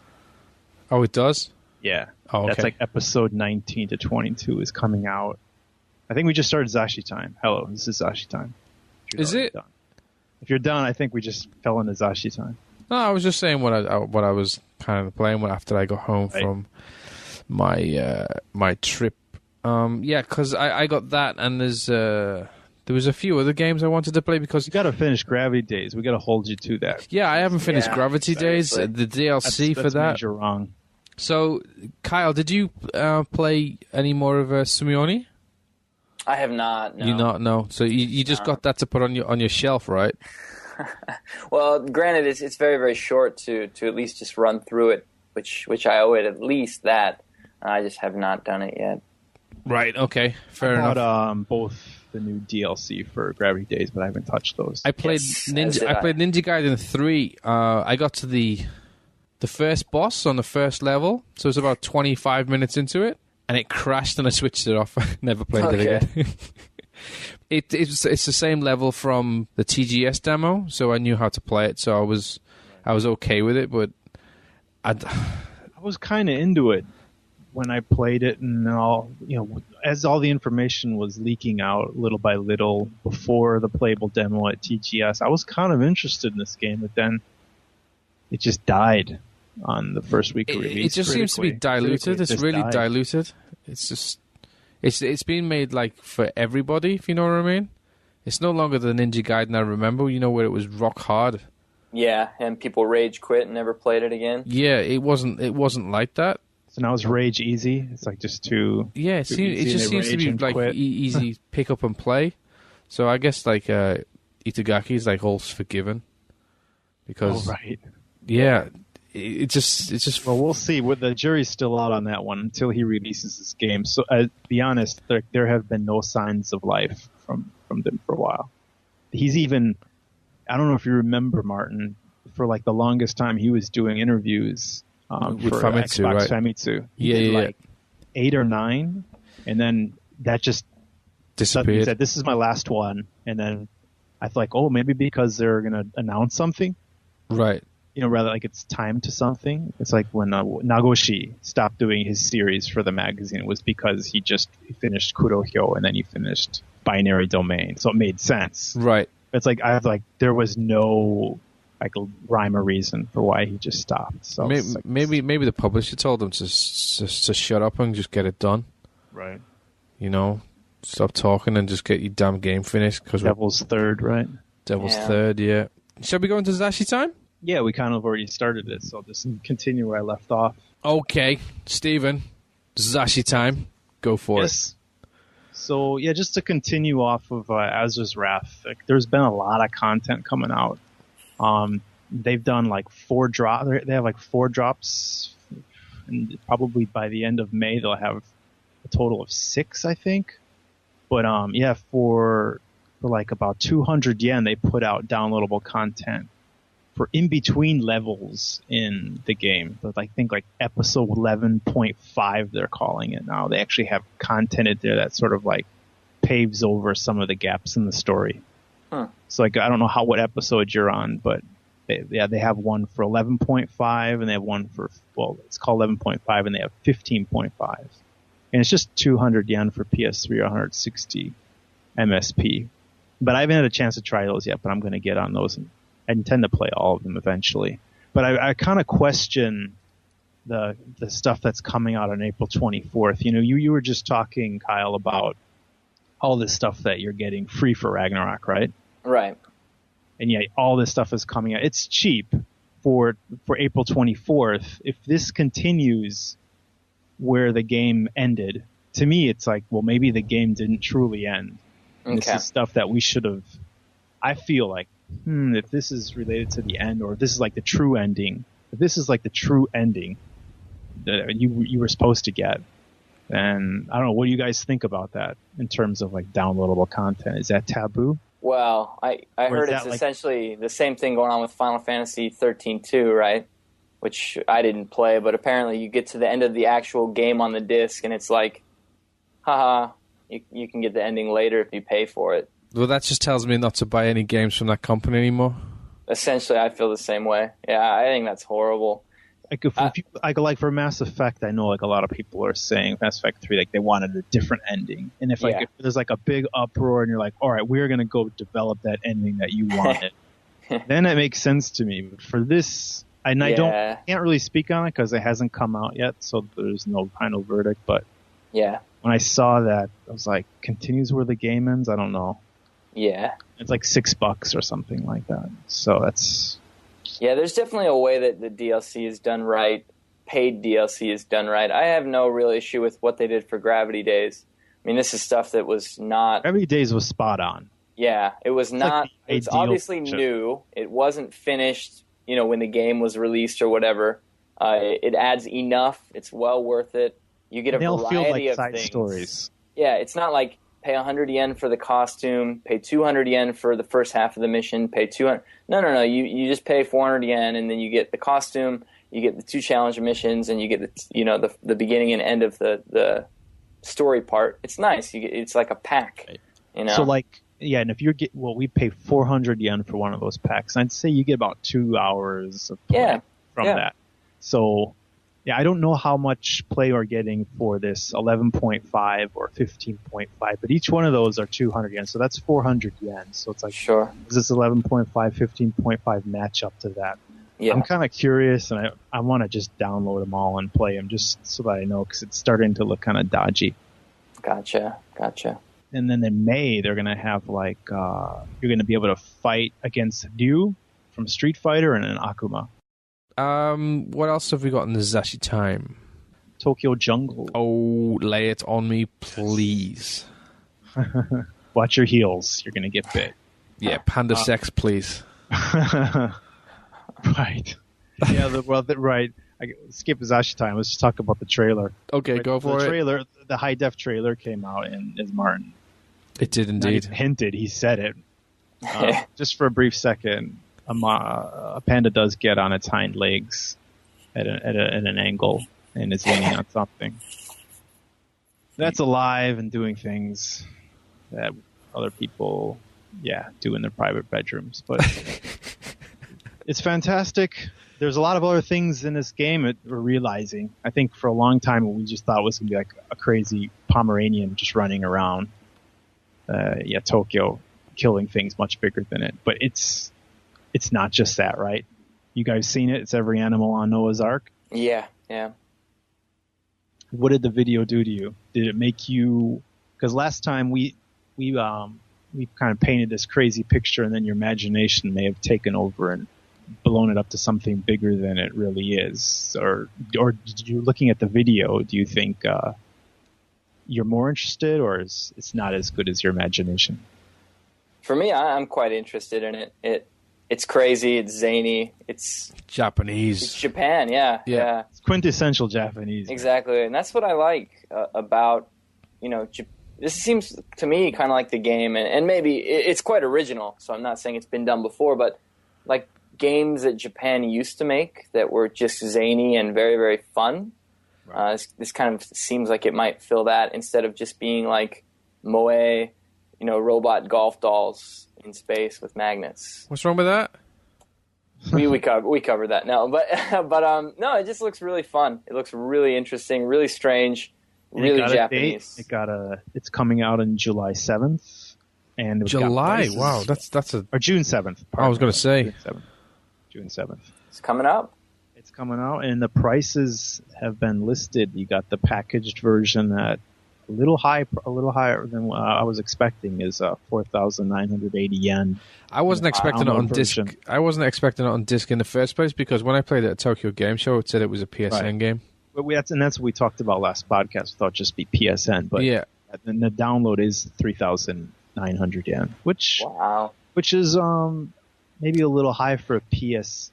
That's expensive, game, but still, of all the games that we've been purchasing lately. Yeah. No, if I can get a good time out of it and a decently lengthy good time out of it, I don't mind paying that kind of price. That's fine.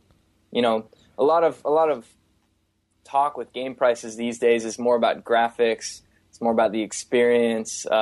You know, the cinematic experience. For me, it really comes back to just how much time do I put into the game? How much enjoyment do I get out of the game?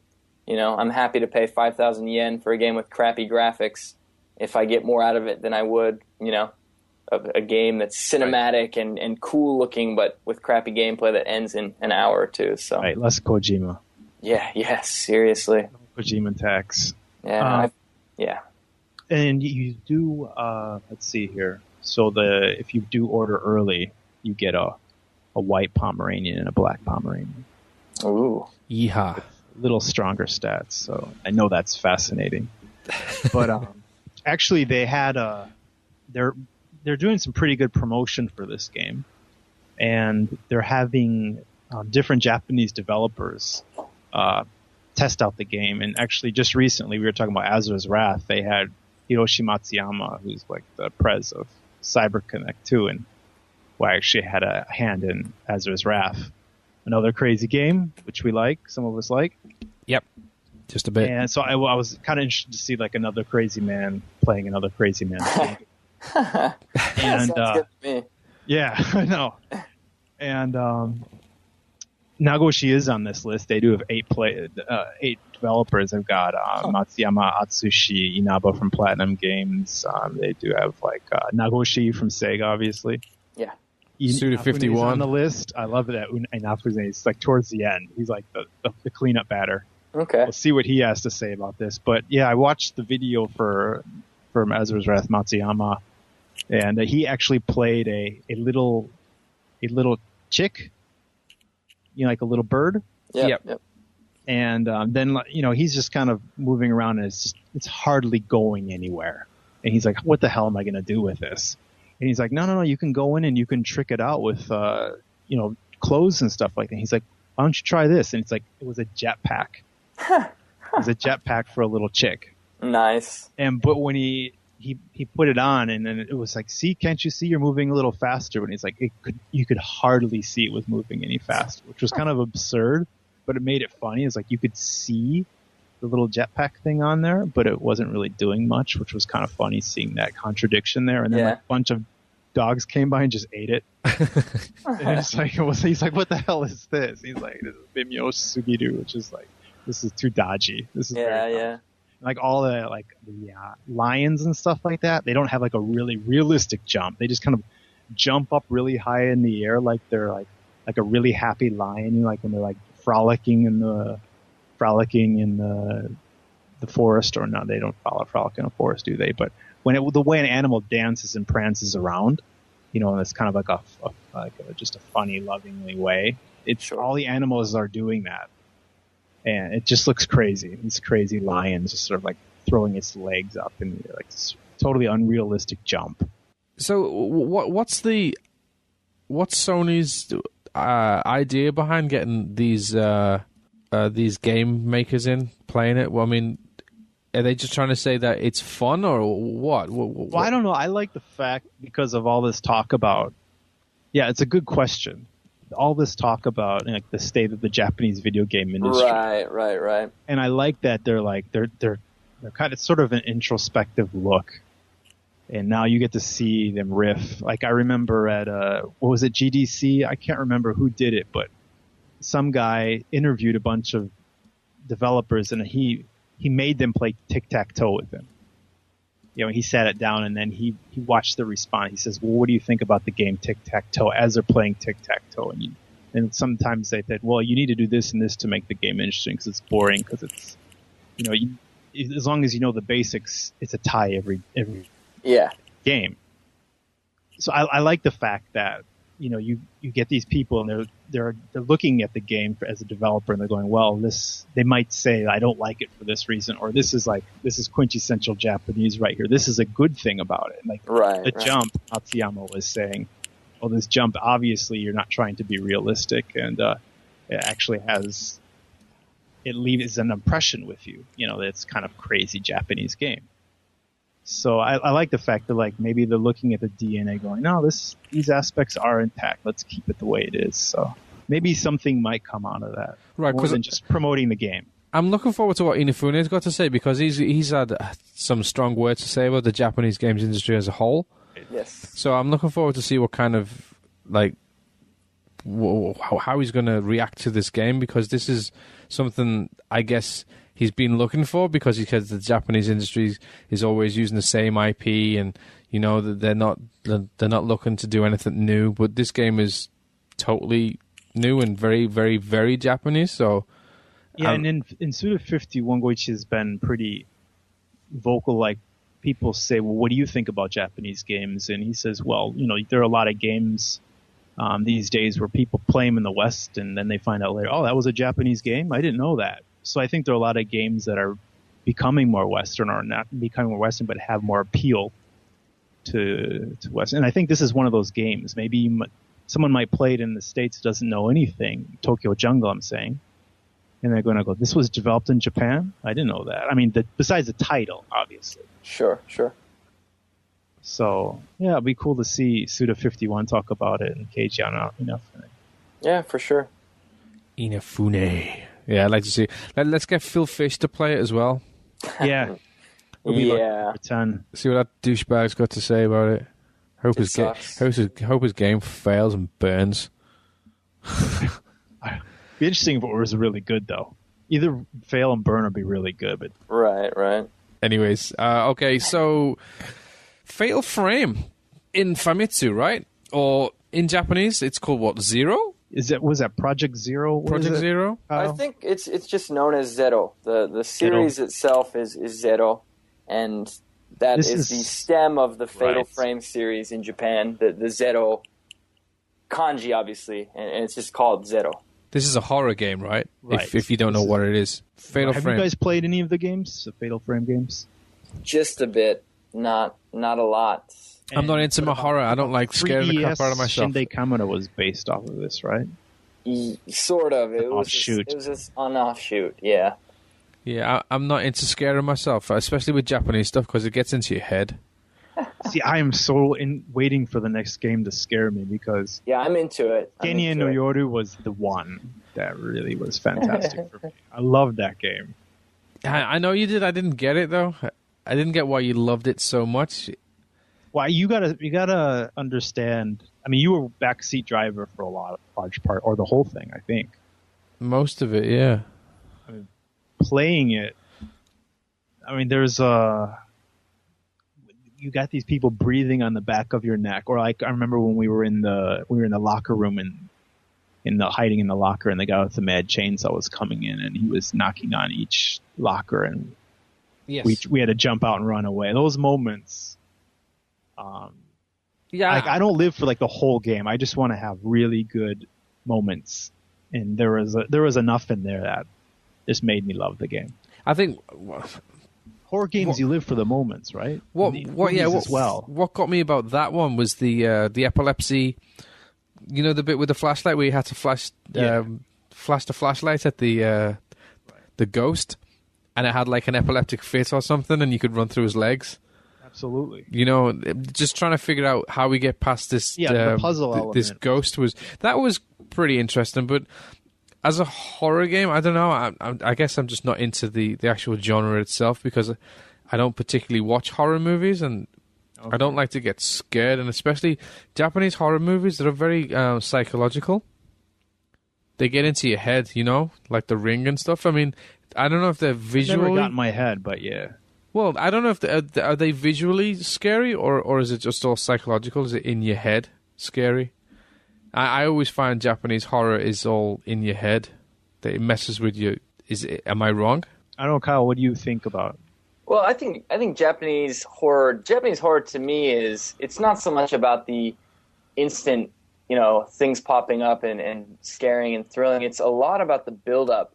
I don't know if I can say whether it's more inside your head or not, but for me, it's more about the build-up. You're waiting for something constantly. You're just waiting for something to happen. And when it finally does happen, whatever it may be, it seems to be more atmospheric, more chilling, more scary. And it really ends up affecting me. If I see well done Japanese horror, it really does affect me. And maybe it's both. It's both a mental thing and just the fact that it's friggin' scary, Yeah, I think the timing of the reveal yes. means the reveal of what is that scary thing that you have that sense of dread and it starts to build up. Exactly. When is the reveal going to come? Yes. And it's more of a build up. You spook yourself a few times before the reveal. Yes. And then the reveal gets you when you're vulnerable. Yeah, and that's also the reason why when Japanese horror goes wrong, it just goes wrong. If they don't do it right and if you don't get into it and if there's not much of a build-up, it's not going to be scary at all. Sometimes you get like a girl with long hair with a scary face, but then she goes into a long epilogue. Right. She's talking, you're like, what is going on here? She should not be talking. No, she should be scaring. Right. Yeah. So this Zero, what is it? It's Fatal Frame. It's Fatal Frame. From what, the PlayStation 2? It's Fatal Frame from PlayStation 2, done in better graphics. Now, this one this one that's coming out now is a remake of Crimson Butterfly, which, correct me if I'm wrong, is Fatal Frame 2. I believe the remake of Fatal Frame 1 already came out on Wii last year or a few years ago, and I don't think it was ever brought back over to the West. Right. Yeah, I don't think that any of the Fatal Frames have ever gone to the West, have they?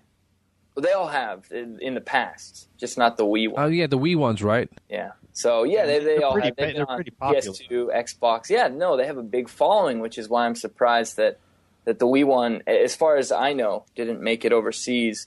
So, and it's also even more surprising that they're following that one up with the second remake here of Crimson Butterfly. With better graphics, but for the Wii seems really dubious. Yeah, Fatal Frame in HD. I mean, done well, seems like it would be epic, but it's on the Wii. Yeah, that's what I don't understand. Why didn't they just HDify it and put it on the PS3 and 360? Or is this just another example of fantastic games at the end of the cycle for Wii? Sure. Why can we look at it like glasses half full? Granted, this is a remake, or even, I don't even know if you can call it a remake. It's an up-port plus, of a game that's already out there. But no, it's great. I'm not saying that they shouldn't do it. I think it all depends on how well it works with the Wii remote control and stuff. Sure. I guess they're probably going to use the flashlight. It's saying right here you're going to be able to use the flashlight, make it more intuitive. They're going to have some type of haunted house mode. So I guess this is a totally new element in the game. Okay. And I guess there's some gauge in here that shows it's like the freak out meter for the player. At first we thought that it was the freak out meter of you, the player. Right, like your heart rate. You're right, where we were like, maybe if you screamed somehow it would, or shook it, and it would know you're freaking out because you're trembling. But then we realized, no, it's the player in the game, the avatar. Right. So it's almost silly if you think about it. There's no microphone. Alerting you. It's almost alerting you when you should be more scared. It's like, look, your player in the game is really scared. Right. You should probably get a little bit worried yourself. Probably. We all realize we want a game though that can tell how scared you are in real life. That would know how to ratchet up if you're scared, because that's when they should be doing the reveal. Yes. Do you own a Wii, Kyle? I do. Yeah, do you use it? Wii. No. The last time I played on my Wii was probably Ikenie. You know what? Actually, no, I take that back. I played on the Wii this last week a little bit, actually, because we were in Denden Town and saw Itadaki Street for the Wii for something like 1,500 yen. And the game's pretty new. And this was for a new copy. So me and my wife, we actually picked it up. We're pretty big Itadaki Street fans. So we brought it home and we're playing 4-player with the family. What is Itadaki Street? Itadaki Street is Squaresoft's board game. It's kind of like Monopoly, but it's a board game. It's been around forever. So when it's on Nintendo systems, they do a collaboration with Mario. Is it like Game of Life? Kind of. It's like Game of Life, like Monopoly. Yeah, I would say it's more like Monopoly than anything else, but it's not exactly like Monopoly. Right. It's its own thing. You move a character around a board, taking chances, buying properties, trying to screw other players. So yeah, it's a board game. It's been through many, many iterations, but yeah, the Wii game was not received very well, and I can see why, but it's still a lot of fun. So it's a family party game then? Yeah, which is basically what the Wii has been for me for a while. Right. Not too many single player, let's sit down and do this experiences since Xenoblade. Yeah. Wow. Okay. Cool. So I guess we should go and play some games. Yeah, let's get some games played. You got some games to play, yes?